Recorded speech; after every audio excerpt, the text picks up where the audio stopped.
Today, we're settling the ultimate debate in World of Warships once and for all. Which of these monstrous Tier 11 super battleships truly deserves the crown? We're talking about the biggest, baddest floating fortresses in the game. And let me tell you, this ranking is going to be more controversial than a CV Maine claiming they have skill. We've got 6 absolute beasts lined up for evaluation today. First up is Satsuma, Japan's answer to the question, what if Yamato, but even more broken? Then there's Hannover, Germany's questionable decision to put secondaries on what might as well be a floating citadel. Don't forget Ushakov, Russia's attempt at making Kremlin even more Soviet. America brings Maine to the party, which is basically Montana after a year in the gym. Britain's offering us Devastation, because St. Vincent wasn't trolley enough apparently. And finally we've got Patrie, France's attempt to make a battleship that moves like a destroyer. Now here's how we're breaking these ships down. At the very top we've got our S tier, the godlike category. Then we've got A tier, the demigods. B tier is where we put our wild cards. C tier,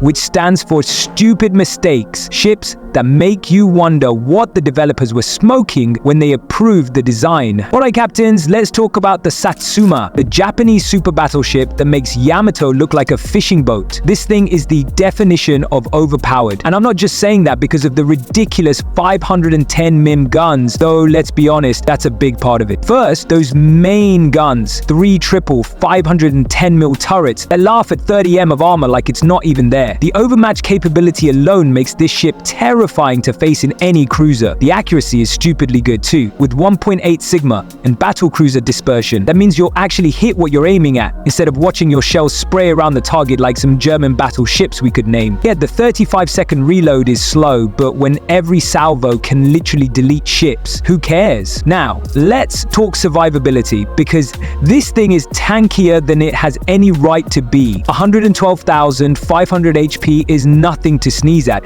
and that 40 mm deck armor laughs at HE spam like it's nothing. The Citadel is similar to Yamato's, but slightly better protected, meaning you really have to screw up your angling to get punished hard. And of course, it gets the standard Japanese damage control and a repair party that can heal back Citadel damage, because why not? Base speed and maneuverability are where things get, well, Japanese. 26.5 knots base speed means you're not winning any races, and that 1100 m turning circle reminds you there's still a battleship, not a cruiser. But let's be real, you're not playing Satsuma to dodge torpedoes, you're playing it to vaporize anything dumb enough to get in front of your guns. The consumables are straightforward but effective. Damage control, spotting aircraft for when you need to reach out and touch someone at 20 km, and that glorious repair party. Nothing fancy, but they get the job done. Now for the real question, why is this ship godlike tier? 3 simple reasons. First, those 510 mm guns make every cruiser captain wake up in cold sweats.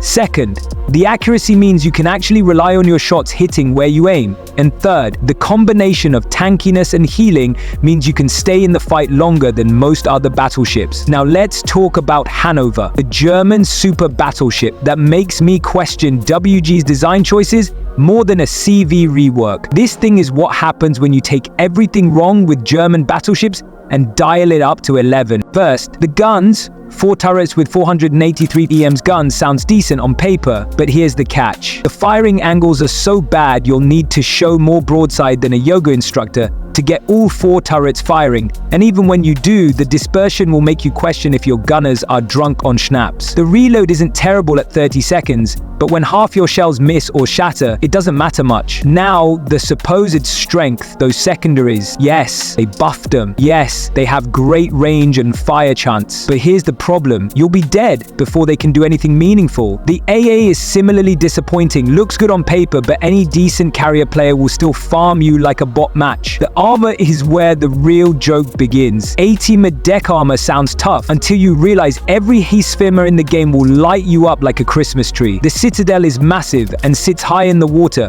meaning even if you angle perfectly, someone will still Citadel you through the nose. And with only 25% torpedo damage reduction, those underwater hits will send you back to port faster than you can say balance. Speaking of going back to port, let's talk survivability. The HP pool at 105,000 seems decent until you you realize how quickly it disappears. The damage control party is standard German fare. Nothing special here. The repair party is okay, but when you're eating constant HE spam and citadels, it might as well not exist. So why is this a stupid mistake? Let me count the ways. First, the armor scheme is a joke for a ship this size. Second, the firing angles make using all 4 turrets a death sentence.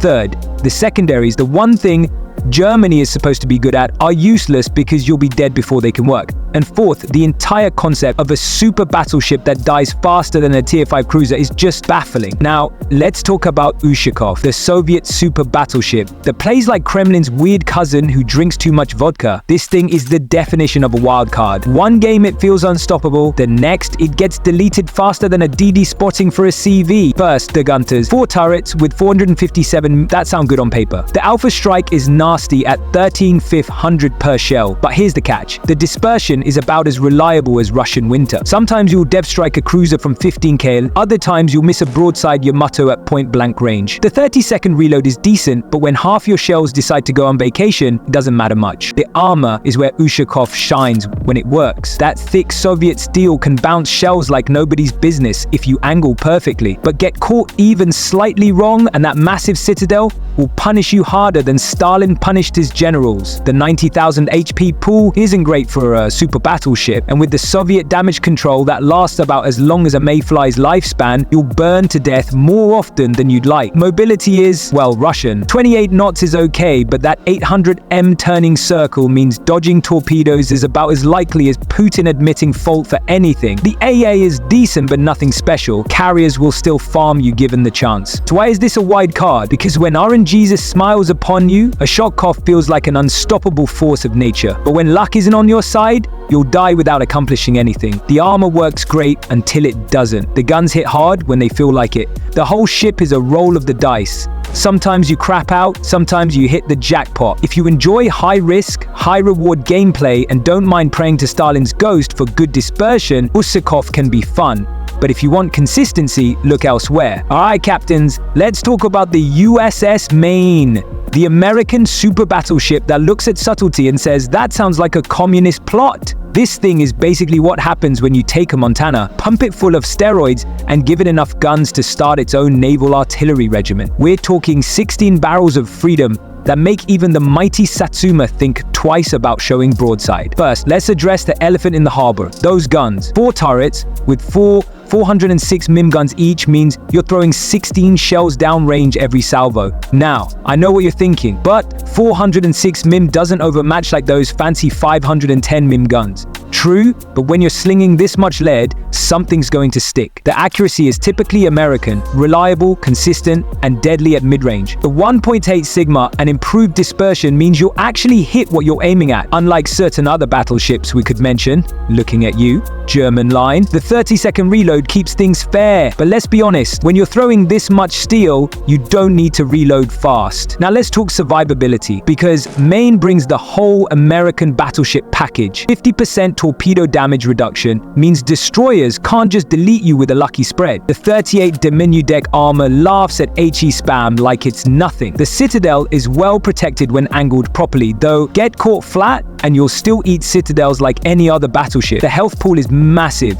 and when you combine that with the American repair party, you can tank an absurd amount of damage if you play smart. Mobility is where Maine really surprises people. The base 30 knots is already decent for a battleship, but toss on the speed boost and you're pushing 33 knots fast enough to chase down cruisers or disengage when needed. The turning circle isn't anything special, but the rudder shift is responsive enough that you can angle against incoming fire without too much trouble. The consumables are straightforward but effective. Standard American damage control, that glorious repair party that makes you nearly unkillable, and a spotter plane for when you really need to reach out and touch someone. Nothing fancy, just reliable tools that get the job done without any gimmick. Now, why does Maine deserve that godlike rating? 3 simple reasons. First, the sheer volume of fire means you're always a threat no matter the situation.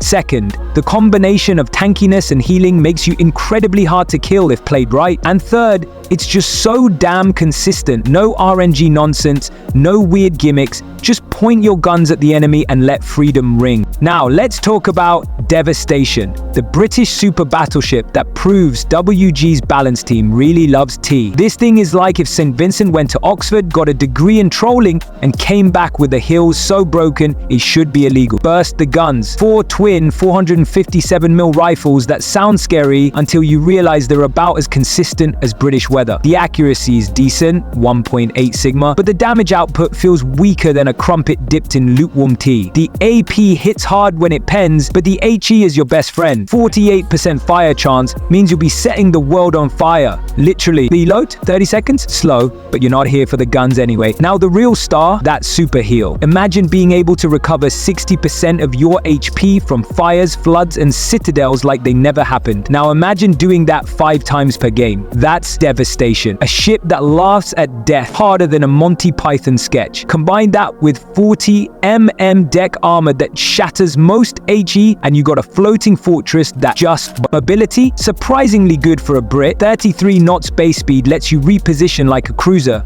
and the 950M turning circle means you can actually dodge torpedoes, unlike certain Yamano. The rudder shift is crisp at 16 seconds, so you're not completely helpless when things get spicy. But here's the catch. Those guns hold it back. Without overmatch, you'll struggle against angled targets, and the DPM is lower than a German BB survival rate. You're not deleting ships like Satsuma. You're outlasting them through sheer stubbornness. Final verdict, demigod tier, broken survivability, S tier heals, troll armor, great mobility for a BB, guns are mediocre, but the fires make up for it. If you enjoy tanking like a champ and don't mind winning through attrition, Devastation is your ship. Just don't expect to de-strike anyone unless they're already on fire. Now let's talk about Patrie, the French super battleship that looks at balanced gameplay and says non merci. This thing is like if Republique hit the gym, chugged a gallon of espresso, and decided speed is life. First, the guns. 3 quad 431M turrets that hit like a bag swung by an angry Parisian. The penetration? Stupid good. Use citadel cruisers through their noses and make BBs question their life choices. The reload? 28 seconds base, but toss on the reload booster and suddenly you're machine gunning 12 shells every 20 seconds. Accuracy is 1.8 sigma with French dispersion, meaning half your salvos will snipe targets at 20 kmp and the other half will miss a stationary island. Now the real selling point. 40 knots with speed boost. That's right, this steel fortress outruns most cruisers. The rudder shift, 14 seconds. The turning circle, 880 mem. You're basically a battleship cosplaying as a destroyer, which is as hilarious as it is terrifying. Armor? Oui, but the 32M outer plating means he spammers will light you up like the Eiffel Tower at night. The citadel is well protected when angled, but show broadside and you'll get dev struck faster than a French surrender joke. Consumables, French DCP, speed boost, broken, and a reload booster, because why not? The heal is standard, but with your speed, you'll disengage and reset fights like a proper baguette ninja. Why only demigod? Guns lack overmatch. 431mm. Can't pen 32mm bows. Armor is paper. If misplayed, relies on positioning. No brainless tanking here. If you love hit and run chaos, Patrie is pure fun, but it's not quite broken, just very French. Demigod tier alongside Devastation. After breaking down all 6 super battleships, here's the final verdict. Satsuma and Maine stand tall as godlike one with 510mm nukes, the other with 16 freedom dispensers. Devastation and Patrie earn demigod status for their unkillable heals and speed demon antics. Ushakov stays a wild card, sometimes unstoppable, sometimes useless. And poor Hannover, stupid mistake tier, no question. Agree, disagree? The comments are ready for war. Don't forget to like and subscribe